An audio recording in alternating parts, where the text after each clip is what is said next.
கன்னிராசி பாசத்துக்கு கட்டுப்பட்டவங்க. ஒருத்தர் மேலே பாசம் வச்சுட்டாங்க அப்படின்னா, அவங்க எப்பேற்பட்ட தப்பு பண்ணியிருந்தாலும் சரி, அவங்க எவ்வளவு இவங்களுக்கு துரோகம் பண்ணியிருந்தாலும் சரி, அதை ஒரு நாளும் பெருசுப்படுத்தாமல் தனக்கு உண்டானவங்க, தான் நேசித்தவங்க அப்படின்னு சொல்லிட்டு அவங்கள எப்போவுமே சிறு பிள்ளையாகவும் அவங்கள தூய்மையாகவும் பார்க்குறதுனாலேயே கன்னிராசி இப்போ வரைக்கும் கொஞ்சம் உயர்ந்த இடத்துல நிற்கிறீங்க. நம்ம சொல்லக்கூடிய விஷயங்கள் உண்மைன்னு நினச்சா கமெண்ட் பாக்ஸில் பதிவு பண்ணுங்கள்.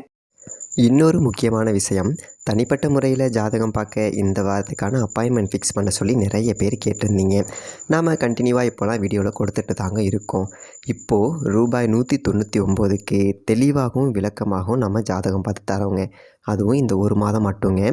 அது மட்டும் இல்லாமல் தாழ்மையான வேண்டுகோள், இந்த நம்பருக்கு ஃபோன் கால் எதுவும் பண்ண வேணாங்க. ஜஸ்ட்டு உங்கள் வாட்ஸ்அப்பில் இருந்து மெசேஜ் அனுப்புனாலே போதும். உங்களுக்கு தேவையான அனைத்து டீட்டெயிலுமே நம்ம டீமில் இருக்கிறவங்க கொடுத்துருவாங்க. அப்பாயின்மெண்ட் டேட் மற்றும் டைம் ஃபிக்ஸ் பண்ணதற்கு பிறகு அந்த நேரத்தில் நான் உங்களுக்கு ஃபோன் கால் பண்ணி ஜாதகம் பார்த்து பலன்கள் சொல்லிவிடுவேங்க. உங்களுக்கு வாய்ஸ் நோட் வேணும் அப்படின்னாலும் அதையும் நாங்கள் அனுப்பிச்சிடுவோம். ஜஸ்ட் நீங்கள் வாட்ஸ்அப்பில் மெசேஜ் மட்டும் பண்ணாலே போதுங்க. உங்களுக்கு டீட்டெயில் அப்படிங்கிறது சொல்லிவிடுவாங்க. அப்புறம் நிறைய பேர் கேட்குறாங்க எவ்வளோ நேரம் ஆகும்னு. ஃபஸ்ட்டு நாம் ஜனன காலகட்டத்தை பார்த்து பலன்கள் அப்படிங்கிறத சொல்லிவிடுவோம். இதை விட முக்கியமான விஷயம், இங்கே டைம் ஒரு விஷயமே இல்லைங்க. உங்களுடைய கேள்விகள் பதில்கள், உங்களுடைய கேள்விகளாக இருக்குங்கள்ல, சந்தேகங்கள் கேள்விகள், இது எல்லாத்தையும் சொல்கிறதுக்கே நம்ம நிறைய டைம் எடுத்துக்கும். 30 நிமிஷத்துக்கு மேலே கூட பரவாயில்ல, 1 ஹவர் ஆனாலும் பரவாயில்ல, உங்களுக்கு தெளிவாக புரிகிற வரைக்கும் நாங்கள் ஜாதகத்தை கிளியராக சொல்லிவிடுவோங்க. இதை தாண்டி நம்ம எப்படி ஜாதகம் பார்க்குறோம் அப்படின்னா, முதல்ல ஜனன காலகட்டத்தின் அடிப்படையில் பொதுவான பலன்கள் அப்படிங்கிறத சொல்லிவிடுவோம். அதற்கப்புறமா இப்போ இருக்கக்கூடிய கிரகங்கள் அடிப்படையில் இப்போதைக்கு உள்ள சூழ்நிலைகளும் தசாபுக்திகளின் அடிப்படையில் எதிர்காலத்தை வச்சு நம்ம கணித்து சொல்லிடலாங்க. இதை தாண்டி கடைசியாக உங்களுக்கு தெளிவான உங்களுக்கான பரிகாரம் அப்படிங்கிறதையும் சொல்லிவிடுவோம். இதில் இருந்தே உங்களுக்கு எல்லா டீட்டெயிலும் கிடச்சிரும். கடைசியில் ஜாதகம் இல்லைனாலும் ஜஸ்ட்டு பிறந்த தேதி, நேரம், பிறந்த இடம் மட்டும் சொன்னாலே போதுங்க. நாங்கள் உங்களுக்கு ஜாதகம் பார்த்து பலன்கள்ங்கிறது சொல்லிவிடுவோங்க. நீங்கள் ஜஸ்ட்டு வாட்ஸ்அப்பில் ஒரு மெசேஜ் மட்டும் பண்ணாலே போதுங்க. உங்களுக்கான எல்லா டீட்டெயிலும் சொல்லிவிடுவாங்க. சரி, ஓகே, வாங்க இன்றைக்கான வீடியோக்குள்ளே நாம் போகலாம். சொல்லப்போனோம் அப்படின்னா, கன்னிராசி அப்படிங்கிறது ரொம்ப தெளிவானவங்க. எல்லாருக்குமே நல்லது செய்யணும் அப்படின்னு சொல்லி நினைக்கக்கூடியவங்க, திட்டமிட்டு செயல்படக்கூடியவங்க. என்ன ஒன்று அப்படின்னா, அதீத சிந்தனை. தனக்கு ஒரு பிரச்சனை அப்படின்னாக்க அதுவும் தலை போகிற ஆபத்தாகவே இருந்தாலும் பெருசாக கன்சிடர் பண்ண மாட்டாங்க. ஆனால் தன்னை சுற்றி இருக்கிறவங்க, தான் நேசிக்கிறவங்களுக்கு ஒரு சின்னது ஒரு பிரச்சனை இல்லை பிரச்சனை வர மாதிரி இருந்தால் கூட அதுக்கு போயிட்டு மெனக்கட்டு போயிட்டு அவங்கள பாதுகாத்து நிற்பீங்க. ஆனால் அதற்கு அவங்க ஒரு நாளும் சட்டையே பண்ணதில்லை. அடப்போப்பா அப்படிங்கிற மாதிரி நீங்கள் செய்கிற எல்லாத்தையுமே துச்சமாக நினச்சி தூக்கி போட்டு தான் போயிட்டு இருந்திருப்பாங்க. அவங்க எப்படி பண்ணாலும் பரவாயில்ல, நான் வச்ச பாசம் ஒரு நாளும் மாற்றத்தை கொடுக்காது அப்படிங்கிறத எப்போதுமே தூக்கிட்டு சுற்றிக்கிட்டு இருப்பீங்க. அவங்களை என்றைக்குமே பாதுகாத்து நிற்கணும் அப்படிங்கிறதுல கண்ணும் கருத்துமாக இருப்பீங்க. தன்னுடைய செயல்பாடுகளால் அவங்களுக்கு பாதிப்பு வராத அளவுக்கு தான் ஒவ்வொன்றையும் பார்த்து பார்த்து பண்ணிக்கிட்டு இருப்பீங்க. என்னம்மா நீ பாசத்தை மட்டுமே பற்றி பேசிகிட்டு இருக்கியே, எங்களுக்கு பகைன்னு ஒன்று இருக்குது, அது தெரியுமா அப்படின்னு கேட்டால் ஆமாங்க. பாசம் வைக்கிற அளவுக்கு பகை வைக்கணும் அப்படின்னு முடிவு பண்ணிட்டா இவங்கள மாதிரி ஒரு எதிரியை யாராலையும் பார்க்க முடியாது. இப்படிப்பட்ட குணாதிசயம் கொண்ட கன்னிராசி. தலைப்பு பார்த்துருப்பீங்க, அதாவது ஒரு சில விஷயங்களை தெய்வம் எடுத்த முடிவாக நம்ம விட்டு விலகி நிற்போம். அப்படித்தாங்க வரக்கூடிய மார்ச் மாதம் 29ஆம் தேதி சனீஸ்வர பகவானுடைய பேச்சின் காரணமாக உங்கள் வாழ்க்கையில் ஒரு விஷயத்தால் தலைவிதி அப்படிங்கிறது மாறப்போகுது. இன்றைக்கி நாம் இந்த வீடியோவில் 2 விஷயத்தை பற்றி பார்க்க போகிறோம். ஒன்று, இந்த ஒரு மாதம் அப்படிங்கிறது எப்படி இருக்கும் அப்படிங்கிறத பற்றியும், அதற்கு முன்னாடி சனி பகவானோட பெயர்ச்சி எப்பேற்பட்ட மாற்றத்தை, உங்களுடைய தலைவிதியில் என்னென்ன தலைவிதி மாறப்போகிறதுக்கான சூழ்நிலை எப்படி உருவாக்க போகுது அப்படிங்கிறத பற்றி தான் நம்ம பார்க்க போகிறோம். அது என்ன ஏது அப்படிங்கிறத இப்போ நம்ம தெளிவாக பார்க்கலாம். சனீஸ்வர பகவானுடைய பெயர்ச்சி அப்படிங்கிறது கன்னிராசிக்கு கண்டகச்சனையாக வருது. என்னம்மா ரைமிங்காக சொல்கிறேன் அப்படின்னு கேட்டால் ஆமாங்க, இந்த நேரத்தில் சனீஸ்வர பகவானுக்கு அள்ளி கொடுப்பாரா இல்லை கெடுப்பாரா அப்படிங்கிறத பார்க்கலாம். ஆனால் ஒரு சில விஷயங்களை மட்டும் எச்சரிக்கையாக இருந்துக்கிட்டீங்க அப்படின்னா அவர் அள்ளி கொடுக்க மட்டும் தான் வந்திருக்காரு அப்படிங்கிறத நீங்கள் உணர்ந்துப்பீங்க. அதாவது அள்ளி கொடுக்கறத நீங்கள் பயன்படுத்துகிறதும் பாதுகாத்து வைக்கிறதும் உங்கள் கையில் தான் இருக்குது. அதுதான் ஒரு சில விஷயங்களை நீங்கள் எச்சரிக்கையாக இருக்கணும் அப்படிங்கிறத நான் சொல்லிட்டேன். அது என்ன ஏது அப்படிங்கிறத இப்போ நம்ம தெளிவாக பார்த்துடலாம். கன்னிராசியை பொறுத்த வரைக்கும் இந்த ஒரு வருஷத்தில் சனீஸ்வர பகவானுடைய பெயர்ச்சி அப்படிங்கிறது திணைக்கணித பஞ்சாங்கத்தின்படி 29/3/2025 அன்றைக்கி நடக்க போகுது. அதே சமயம் வாக்கிய பஞ்சாங்கத்தின்படி சொல்லணும் அப்படின்னா 6/3/2026 அன்றைக்கி நடக்க போகுது. இந்த பெயர்ச்சியால் சனி பகவான் பூரட்டாதி நட்சத்திரம் 3ஆம் பாதத்தில் இருந்து கும்பம் ராசியில் இருந்து புரட்டாதி நட்சத்திரம் 4ஆம் பாதம் மீனம் ராசிக்கு பயிற்சியாக போகிறாரு. மீனம் அப்படிங்கிறது குருவினுடைய வீடு. அங்கே வரக்கூடிய சனி பகவான் ஆளுக்கு 2.5 வருஷத்துக்கு அங்கே தான் இருக்க போகிறாரு. இந்த சனீஸ்வர பகவானுடைய பெயர்ச்சியை தொடர்ந்து குரு பகவானுடைய பெயர்ச்சியும் ராகு பகவானுடைய பெயர்ச்சியும் நடக்க இருக்கிறதுனால இந்த ஒரு இதெல்லாம் கணக்கிட்டு பார்க்கும்போது இதனால் கன்னிராசிக்காரர்களுக்கு எப்படிப்பட்ட பலன் கிடைக்கப் போகுது அப்படிங்கிறதையும், சனீஸ்வர பகவான் உங்களுடைய ராசிக்கு 5 மற்றும் 6ஆம் இடத்துல இருக்கார். இவர் இப்போது 7ஆம் இடத்துக்கு வராது. 7ஆம் இடம் அப்படிங்கிறது களத்திரஸ்தானம். இதை தொடர்ந்து வரக்கூடிய குரு, ராகு, கேது பயிற்சியினால், இந்த கிரகநிலை மாற்றத்தினால் ஒரு உன்னதமான ஒரு நன்மைகள் அப்படிங்கிறத தரக்கூடிய ஒரு காலகட்டமாக சனீஸ்வர பகவான் உங்களுக்கு ஏற்படுத்தி கொடுக்குறாரு. எந்ததொரு விஷயமாக இருந்தாலும் சரி, அதை திட்டமிட்டு செயல்படுத்தணும். சனீஸ்வர பகவானை பொறுத்த வரைக்கும் யார் ஒருத்தவங்க எச்சரிக்கையாக இருக்காங்களோ அவங்களுக்கு ரொம்ப பிடிக்கும். அந்த ஒரு வகையில் கன்னிராசிக்காரவங்க எச்சரிக்கையாக இருக்கணும், திட்டமிட்டு செயல்படணும். குடும்பத்தை பொறுத்த வரைக்கும் குடும்பத்தில் இருக்கவங்க கிட்ட விட்டு கொடுத்து நடந்துக்கணும்.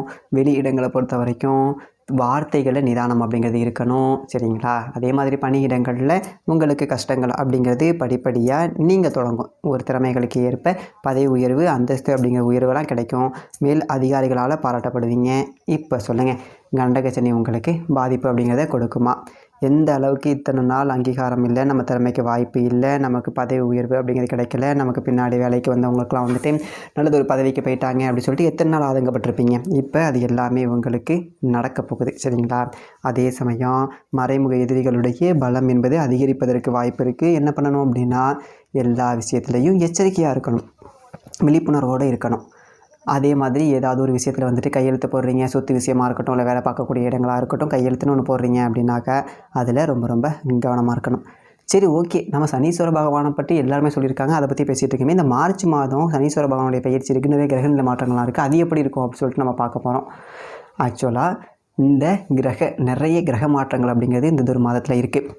அதாவது கிரகங்கள் எங்கெங்கெல்லாம் ஒன்றோட ஒன்று வந்துட்டு கூடி போயிட்டு மீனம் ராசியில் பெரியதொரு கிரக சேர்க்கை அப்படிங்கிறதும் இருக்குது. முக்கியமான கிரகங்கள் எல்லாமே மீனம் ராசியில் போயிட்டு குரு பகவானோட வீட்டில் கூட போகுது. இந்த மார்ச் மாதம் அப்படின்னு பார்த்தீங்க அப்படின்னா, குரோதி வருடம் மாசி 17 சனிக்கிழமை கும்ப லக்கணம் திருதியில் பிறக்குது. சரி, இது எப்படி கன்னிராசிகளுக்கு இருக்கும் அப்படின்னு பார்க்குறோம் போது, கிரகநிலைகள் சூரியன் கும்பம் ராசியில், 15ஆம் தேதி மீன ராசியில், செவ்வாய் மிதுனம் ராசியில் பலம் அடைஞ்சிட்டார், புதன் மீனம் ராசியில் இருக்கார், 18ஆம் தேதி வக்கரகதியில் பின்னோக்கி கும்பம் ராசிக்கு போகிறாரு, சுக்கிர பகவான் மீனத்தில் உச்சம், குரு ரிஷப ராசியில் இருக்கார், சனி கும்பராசியில் இருக்கார். நீங்கள் அவளோட எதிர்பார்த்துட்டு இருந்த சனியினுடைய ஆட்டம் அப்படிங்கிறது மார்ச் 29ஆம் தேதி தொடங்க போகுது மீனம் ராசிக்கு. அதோட ராகு மீனத்தில் இருக்கார், கேது கண்ணியில் இருக்கார். இந்த ஒரு கிரக அமைப்புகள், ராசி மாற்றங்கள், கிரகங்களுடைய வக்ர நிலை பரிவர்த்தனை, யோகங்கள், கூட்டு கிரக சேர்க்கைகள், இது எல்லாம் சேர்ந்து பல அதிசயங்கள் அப்படிங்கிறத இந்த ஒரு மாதத்தில் உங்களுக்கு நடத்தி காட்டப்போகுது. சரி, உங்களுடைய ராசிக்கு அப்படி என்ன அதிர்ஷ்டம்? நம்ம திட்டமிட்டதெல்லாம் நடக்குமா, நடக்காதா? ஏன் பயங்கர ஒரு சிந்தனையோட இந்த ஒரு வீடியோ நீங்கள் இப்போ பார்க்க வந்திருக்கீங்க? சரி, தொடர்ந்து பாருங்கள். அது உங்களுக்கு நன்மைகள் அப்படிங்கிறது நடக்கும் அப்படிங்கிற நம்பிக்கையோட இந்த வாக்கு அப்படிங்கிறத சொல்கிறேன். கன்னிராசி நேயர்களே, உங்களுக்கு இந்த மார்ச் மாதம் எப்படி இருக்குது அப்படின்னு சொல்லிட்டு பார்த்தீங்க அப்படின்னா, கன்னிராசிக்காரர்களை பொறுத்த வரைக்கும் மார்ச் அப்படிங்கிறதுமே முன்னாடி வந்து நிற்கிறது பார்த்தீங்க அப்படின்னா சனி பயிற்சியாக தான் இருக்கும். மார்ச் கடைசியில் தான் நடக்குது. ஆனால் மார்ச் பிறந்துருச்சு அப்படின்ன உடனே நமக்கு எண்ணம் அங்கே ஓடிடும், ஐயோ கண்டகச்சனி வருதே அப்படின்னு. ஏன்னா இப்போ ருணரோக சத்துரு ஸ்தானத்தில் சனி அப்படிங்கிறவர் இருந்துகிட்டு இருக்காரு. அப்போ எதிரிகளை வெல்லக்கூடிய ஒரு அமைப்பு, சத்துரு சம்ஹார பலம் அப்படிங்கிறதெல்லாம் இருந்துச்சு. காசு பணம் இல்லைனாலும் எனக்கு எவனும் எதிரி கிடையாது, நம்ம எதிர்த்து பேசக்கூடிய அளவுக்கு யாரும் ஆள் கிடையாது, எது இருந்தாலும் நான் பார்த்துப்பேன், அந்த மாதிரி உடம்பு நல்லா இருந்தது, எது இருந்தாலும் சமாளிச்சுக்கலாம் அப்படிங்கிற அளவுக்கு ஒரு நல்லதொரு நேரம் அப்படிங்கிறது இங்கு ஓடிட்டு இருந்தது. இந்த கண்டகச்சனி அப்படிங்கிறது, ஐயோ கண்டகச்சனி, களத்திர சனி, அஷ்டம சனி, என்ன பண்ணுறது அப்படிங்கிற மாதிரி ஒரு சிந்தனை அப்படிங்கிறது ஓடிட்டு இருந்திருக்கும். அதோடு தான் இந்த ஒரு மாதத்துக்குள்ளேயே நீங்கள் வருவீங்க. சரி, ராசி அதிபதி எங்கே இருக்கார் அப்படின்னு பார்த்தீங்க அப்படின்னா, உங்களுடைய ராசி அதிபதி இப்போ எங்கே இருக்கார் அப்படின்னா 7ஆவது வீட்டில் இருக்கார். களத்திரஸ்தானத்தில் நீசம் அடைஞ்சு போயிட்டு இருக்கார் மீனம் ராசியில். கேந்திராதிபத்திய தோஷம் பெற்ற ஒரு கிரகம் நீசம் அடையலாம், தப்பு கிடையாது. ராசி அதிபதி நீசம், பலம் வக்ரமாயிடுச்சு. அதாவது கேந்திராதிபத்திய தோஷம் பெற்ற ஒரு கிரகம் வந்துட்டு பலம் இழக்கிறது அப்படிங்கிறது தேக ஆரோக்கியத்தில் நல்லது ஒரு திருப்பம் அப்படிங்கிறத கொடுக்கும். உடலில் எந்த விதமான பிரச்சனையும் இருக்காது. ஒரு நோய்வாய்ப்பட்டவங்க கூட இப்போ அதில் இருந்து விடுதலை ஆகலாம். ரொம்ப நாள் வைத்தியம் பார்த்துக்கிட்டு இருக்கேன் சரியாகலை அப்படிங்கிறவங்க கூட ஒரு மாற்று மருத்துவத்தால் குணமடையக்கூடிய ஒரு சூழல் அப்படிங்கிறது இருக்குது. மறுபக்கம் பார்த்தீங்க அப்படின்னா, சூரியன் சனி சேர்க்கை ராசிக்கு 6ஆவது வீட்டில் இருக்குது. ருணரோக சத்துருஸ்தானத்தில் சனி இருந்தாலும் அவருடைய பகை கிரகம் சூரியன் புதன் கூட்டு சேர்ந்திருக்கார் அப்படிங்கும்போது நமக்கு சனி வந்துட்டு சூரியனோட இணைஞ்சிருக்கும் போது துரோகத்தை கொடுப்பார். அதாவது தனியாக இருக்கும்போது ரோகத்தெலாம் அழிச்சார், நோய் நொடிகள்லாம் தீர்த்தார். இப்போ பகை போய் சேர்ந்துடுச்சா, அப்போது தேவையில்லாத பரம்பரை வியாதிகள் சில பேருக்கு கொஞ்சம் தலை நீட்டியிருக்கும். அதாவது சுகர் வந்திருக்கும், பிபி வந்திருக்கும். திடீர்னு பார்த்தீங்க அப்படின்னா முடி நரைக்க ஆரம்பிக்கும். என்னடா போன வாட்டி முடி இருந்தப்போ முடி நரைக்கவே இல்லை, இப்போ இம்மா நேரம் முடி இருக்கே அப்படிங்கிற அளவுக்கு நமக்கு ஒரு விதமான கலக்கம் அப்படிங்கிறத கொடுத்துருக்கோம். ஐயோ வயசாகிடுச்சோ, என்னடா இன்னும் கல்யாணம் கூட பண்ணல, முடியெல்லாம் நரைக்குது, எவன்டா பொண்ணு கொடுப்பான் அப்படிங்கிற மாதிரி, நல்ல முடி இருக்கிறவங்களுக்கு பொண்ணு தர மாட்டேங்கிறாங்க அப்படிங்கிற மாதிரிலாம் யோசனை அப்படிங்கிறத கொடுத்துருப்பாரு. அதை சரி பண்ணுறதுக்கு புதன் உங்களுக்கு சாதகமாக இருக்கார். இந்த பக்கம் ஒரு பக்கம் நோய் கொடுத்தாலும் இன்னொரு பக்கம் அது சரியாகிடும். 10 ரூபா செலவு பண்ணாலும் பெரியதொரு பாதிப்பு இல்லாமல் அதுலேருந்து நீங்கள் வெளியில் வந்துடலாம். ஒரு ஜுரம் வருது, சரி இப்போ தலைவலி மாத்திரை வாங்கி போட்டுடலாம், சரியாயிடும், பரவாயில்ல. ஒரு ஆஸ்பத்திரிக்கு போனால் 500 ஆச்சு, 300 ஆச்சு, சரியாக போயிடுச்சு. பெரிய அளவில் கொண்டு போய் விடாது. அதாவது கடவுள் ஒரு கதவை அடைச்சார்னா இன்னொரு கதவை தொடப்பான் அப்படி சொல்லுவாங்க தெரியுங்களா. அந்த மாதிரி இந்த ருண ரோக ஸ்தானத்தில் சூரியன் சனி அப்படிங்கிற பகை கிரகம் சேர்ந்திருந்தாலும் கூட பெரியதொரு பாதிப்பு அப்படிங்கிறத கொடுக்காம அதில் இருந்து உங்களை மீட்டு கொண்டாடுறாங்க. சரி, அதன் பிறகு பார்த்தீங்க அப்படின்னா உங்களுடைய ராசி அதிபதியான புதன் 18ஆம் தேதி பின்னோக்கி வக்கரத்தில் கும்பம் ராசிக்கு வராரு. எங்கே வராரு அப்படின்னா ராசிக்கு 6வது வீட்டுக்கு வராரு. அதாவது மறைவு ஸ்தானத்துக்கு வராரு. மறைந்த புதன் நிறைந்த தனலாபம். சாதாரணமாகவே புதன் மறைஞ்சால் தனலாபம் அப்படிங்கும்போது தன்னோட வீட்டுக்கே அவர் பலன் கொடுக்காமல் இருப்பாரா? அப்போ காசு பணம்ங்கிறது நிறையா வரும். ஒரு தொழில் செஞ்சிட்ருக்கேன், மாதம் 10,000 வருது அப்படின்னா திடீர்னு பார்த்தீங்க அப்படின்னா ஒரு 3லேருந்து 6 மடங்கு கூடி வரக்கூடிய வாய்ப்பு இருக்குது.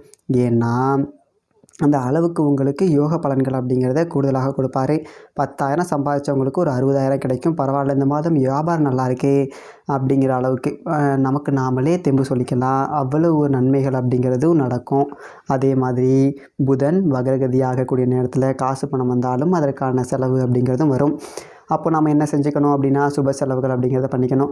ஒரு கையில் காசை வச்சுட்டு உட்காந்துருக்கோம், பீரோவில் கை காசை வச்சுருந்தோம் அப்படின்னா உடம்பு சரியில்லைன்னு அம்மா ஃபோன் அடிப்பாங்க, இல்லை மனைவிக்கு உடம்பு சரியில்லை, இல்லை மகளுக்கு உடம்பு சரியில்லை, இந்த மாதிரி ஏதாவது ஒரு வைத்திய செலவு வந்துடும். அதனால் என்ன வந்துடும் அப்படின்னா காசை வச்சுருக்கக்கூடாது, எதுலையாவது முதலீடு அப்படிங்கிறத பண்ணுங்கள். குறிப்பாக பார்த்தீங்க அப்படின்னா பெண்கள் பெயரில் முதலீடு பண்ணலாம். உங்கள் மனைவி பேரில் பண்ணுறதோ, இல்லை தாய் பேர்லையோ, இல்லை சகோதரி பேர்லையோ, இல்லை மகள் பேர்லையோ முதலீடு அப்படிங்கிறத பண்ணலாம். அவங்க பேரில் ஒரு டெபாசிட்டாக போட்டு வைக்கலாம். அதே மாதிரி பார்த்தீங்க அப்படின்னா கொஞ்சம் சுப செலவுகள் அப்படிங்கிறது செய்யணும். ஒரு கோயிலுக்கு போகிறது, வழிபாடு செய்கிறது, இல்லை குலதெய்வ நேர்த்தி கடன் ஏதாவது இருந்தால் நிறைவேற்றுறது. சில பேர் வேண்டியிருப்பாங்க மொட்டை அடிக்கிற அந்த மாதிரிலாம், அந்த மாதிரி நேர்த்தி கடன் ஏதாவது இருந்தால் நிறைவேற்றலாம். எனக்கு அப்படிலாம் எதுவும் கிடையாது அப்படின்னா பக்கத்தில் ஏதாவது ஆலய கட்டுமான பணி நடக்கும்.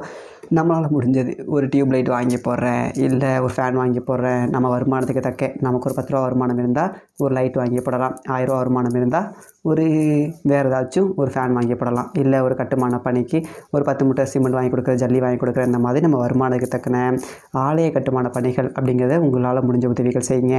கூடுமான வரைக்கும் குலதெய்வ கோவிலுக்கு கட்டுமான பணிகள் அப்படிங்கிறத செய்யுங்க.